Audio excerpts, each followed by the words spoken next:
Class 7th ICSE students, welcome back to my channel, and today Vaishnavi ma'am is present in front of you all with the solutions, Selena Solutions Revised Edition book, all the chapter and the some topics covered of photosynthesis. ये part 1 है क्योंकि मैं बाकी chapters part 2 में cover करने वाली हूँ। तो मेरे को मतलब ये लगा था कि आपको सेलिना सॉल्यूशंस के बारे में पढ़ाना इंपॉर्टेंट इसलिए रहेगा क्योंकि कुछ चीज़ें उसमें बहुत डिटेल्ड में हैं जो कि रत्ना सागर की बुक में थोड़ी बहुत लेस है, और कुछ करेक्शंस भी थे जो गार्ड सेल और स्टोमा न्यूक्लियस को लेकर, तो वो भी क्लियर करवा देती हूँ because I want you to get full marks in a biology exam. Everything anything, just get full marks and be the top in your class. Okay, तो चलिए स्टार्ट करते हैं फोटोसिंथेसिस एंड रेस्पिरेशन को. And मैं एक चीज़ clear करना चाहूँगी कि जो लोग हायर स्टडीज़ के लिए इस वीडियो को देख रहे हैं, अगर आपको और नोट्स प्रोवाइड चाहिए तो मैं आपको पक्का वो नोट्स प्रोवाइड करवा दूंगी, और एक्सप्लेनेशन अगर आप CBSE, ICSE, UP बोर्ड से है तो मैं तीनों में आपको एक्सप्लेनेशन अवेलेबल करवा दूंगी. तो चलिए वीडियो को स्टार्ट करते हैं.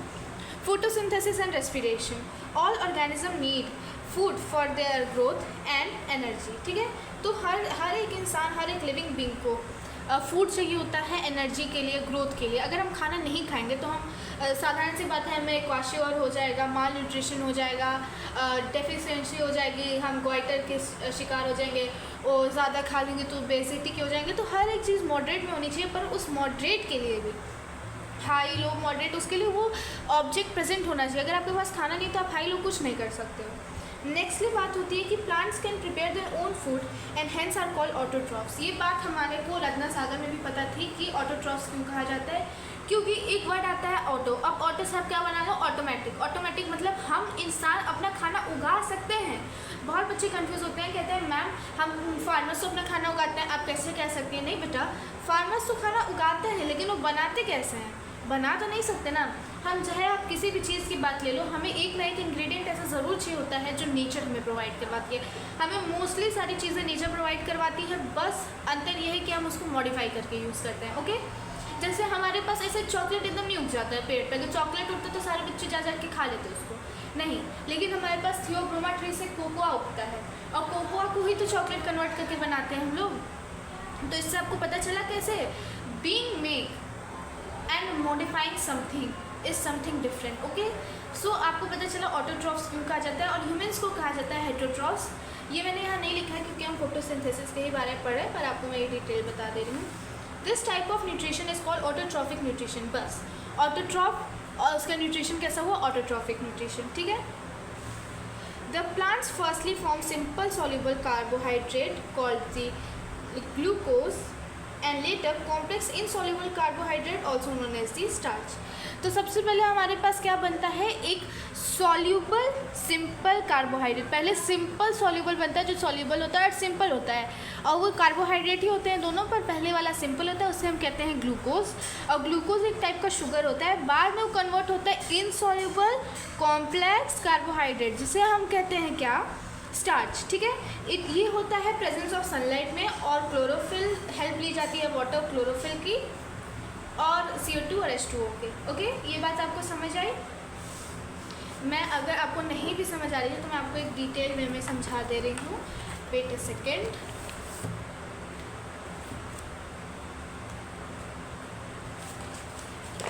समझ लो, यहाँ पे आपके पास एक प्लांट है, ठीक है, और यहाँ पे इसके लीव्स हैं. ठीक है. अब क्या होगा, इसमें सबसे पहले फोटोसिंथेसिस से हमारे पास क्या बनता है, ग्लूकोज. ठीक है, और उसे हम कहते हैं simple soluble carbohydrate.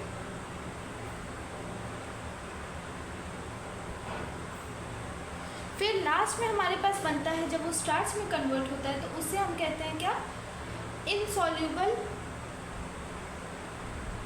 Complex carbohydrate या फिर कॉम्प्लेक्स इनसॉल्युबल कार्बोहाइड्रेट. ये कैसे होता है, क्योंकि सबसे पहले एक लीफ में सनलाइट पड़ती है. ठीक है. फिर हमारे पास वहाँ पे CO2 उसके पास होना चाहिए जो हमें एयर से मिलता है. फिर H2O हमें सॉइल या फिर रूट से जब हम पानी डालते हैं तब मिलता है, या फिर मॉइस्चर से जो सॉइल में प्रेजेंट होता है. सनलाइट, वाटर, CO2 और एक अच्छा सा एयर और क्लोरोफिल. ठीक है।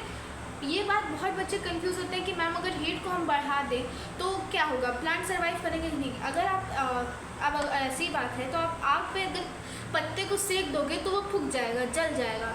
लेकिन अगर वहीं पे सूरज की हल्की हल्की मतलब अच्छी अच्छी किरणें उस तक पहुँचे तब क्या होता है, तब अच्छे से फोटोसिंथेसिस काम करता है, मतलब वो प्लेस लेता है।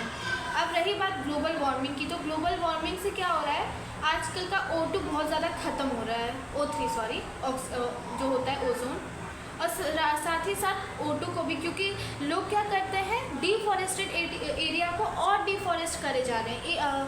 अफॉरेस्टेशन का नाम नहीं लिया जा रहा है, सिर्फ डिफॉरेस्टेशन हुआ जा रहा है, ठीक है। तो हमें पता चल गया कि कैसे इंटरकनेक्ट होते हैं। अब आते हैं हम दूसरे टॉपिक पे। अब दूसरा टॉपिक है की पॉइंट। की पॉइंट में आपको ये बात याद रखनी है, अगर आप रत्ना सागर की बुक आपके स्कूल में फॉलो की जा रही है तो आप वो लिख सकते हो, पर क्वेश्चन आ जाता है कभी कभी 4 मार्क्स का, तो 4 मार्क्स में इसको मॉडिफाई करने के लिए लिख सकते हो, ठीक है। Photosynthesis is also the process in which green plants capture solar energy and use it to convert CO2 and H2O into simple sugar, ठीक है। तो सबसे पहले मैंने आपको समझाया कि एक प्लांट है यहाँ पे, उसने क्या किया, सनलाइट ली, सनलाइट से उसने CO2 और H2O को सिंपल शुगर में कन्वर्ट किया, इसी को हम कहते हैं फोटोसिंथेसिस। बहुत बच्चे कंफ्यूज होते हैं कि मैम वो लाइट वो करता है कैप्चर कि वो हीट करता है। बेटा वो लाइट करता है, क्योंकि फोटोसिंथेसिस का नाम से हमें पता चल रहा है कि फ़ोटो से क्या बनता है, फोटोन, ठीक है। फोटो से हमारा फोटोन बनता है। फोटोन बेसिकली क्या होता है, एक लाइट पार्टिकल होता है, ठीक है, जो मासलेस होता है। जिस किसी को भी फोटॉन्स, इलेक्ट्रॉन्स और न्यूट्रॉन्स पे भी वीडियो चाहिए, मैं ये थोड़े दिनों में पोस्ट करने वाली हूँ, तो इसमें मैं आपको सब कुछ बताऊँगी कि उसका क्या रेडिएशन से कन्वेक्शन, कॉन्डक्शन सब आपको बता दूँगी, ठीक है। अब हम बात करते हैं बेसिक रिक्वायरमेंट्स। तो सबसे पहले आता है H2O। तो H2O हमें मिलता है सॉइल से, ठीक है। और सॉइल से कब मिलता है, जब हम किसी प्लांट को पानी डालते हैं तब जाके हमें H2O मिलता है, ठीक है। H2O means water. ना CO2 हमें एयर से मिलता है। अब हम जानते हैं कि एयर में जो प्रेजेंस होती है वो मोस्टली 1% होती है, लेकिन अब आगे चलकर ग्लोबल वार्मिंग में मोस्टली 2 या फिर 3% तक उसकी रेटिंग बढ़ सकती है। ना क्लोरोफिल, क्लोरोफिल हमारी प्लास्टिक में कन्वर्ट मतलब रहता है, सॉरी मैंने कन्वर्ट बोला, प्लास्टिक में रहता है, तो क्लोरोफिल तो लीफ में ही है हमारा। एनर्जी हमें सनलाइट से मिलती है ना। मैंने बहुत पहले कहा कि photo means light, synthesis means combining. दूसरी बुक में टू प्रिपेयर है, लेकिन इस बुक में ये है। तो जिनके स्कूल में फॉलो, मैंने कहा बुक का अलग अंदाज है, तो जिनके स्कूल में सलीना फॉलो हो रही है वो कंबाइनिंग लिखे, क्योंकि मार्क्स गिर सकते हैं बेटा, आपको बुक का ही फॉलो करना है। आप एडिशनल नॉलेज के लिख सकते हो कि सिंथेसिस का मतलब क्या होता है, कंबाइनिंग, ठीक है। आप यहाँ ऐसे लिख दो सिंथेसिस कंबाइनिंग, और अगर आपके रत्ना सागर है तब सिंथेसिस का टू प्रिपेयर, ठीक है, आप ऐसे लिख सकते हो।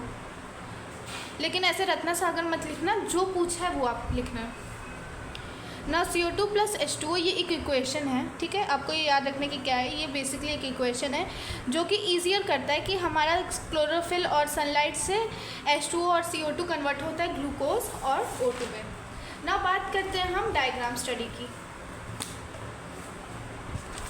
ठीक है। तो ये है हमारा क्या, ये है हमारा स्टोमाटा, ठीक है। तो यही एक वो गलत हो गया था, ये होता है हमारा न्यूक्लियस, ठीक है।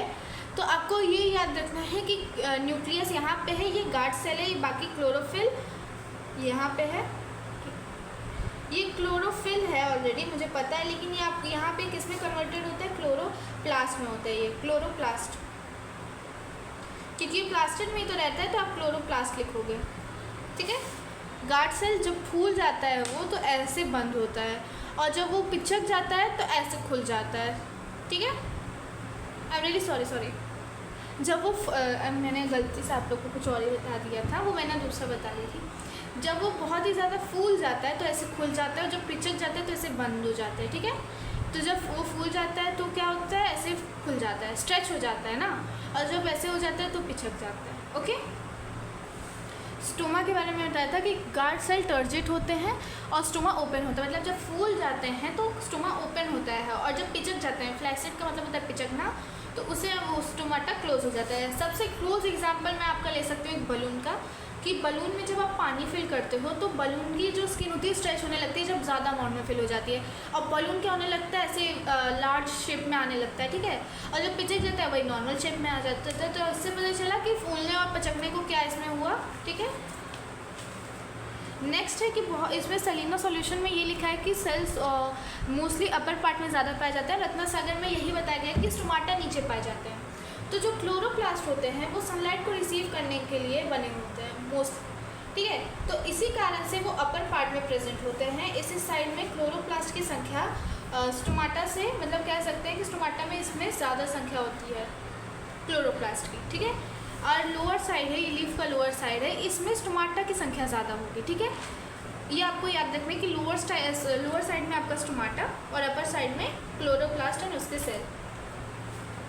अब आपको ये याद रखना है कि plants take CO2 and gives O2, ना कि वो O2 लेते हैं CO2 लेते हैं, नहीं, they aren't humans but they are living beings, so they take CO2 and gives O2। ना आज का टॉपिक यहीं ख़त्म होता है। अगर आपको और भी एक्सप्लेनेशन वीडियोस चाहिए तो मैं कंटिन्यू करने वाली हूँ photosynthesis plus respiration in plants में। तो जिन बच्चों को वीडियो पसंद आई please like share and subscribe. And मैं बहुत ही जल्दी कंसाइज सलीना पे ही आपका फ़िज़िक्स भी प्रिपेयर करवा दूँगी। एंड जिन लोग को हेराल्ड की NCERT चाहिए, कंसाइज NCERT, उसके भी मैं क्लास 6 to 12th के सारे चैप्टर्स में उसमें कवर करवा दूँगी। And this was the book I was following, you can see. Now thanks for all today, thank you so much for watching my videos and bye bye.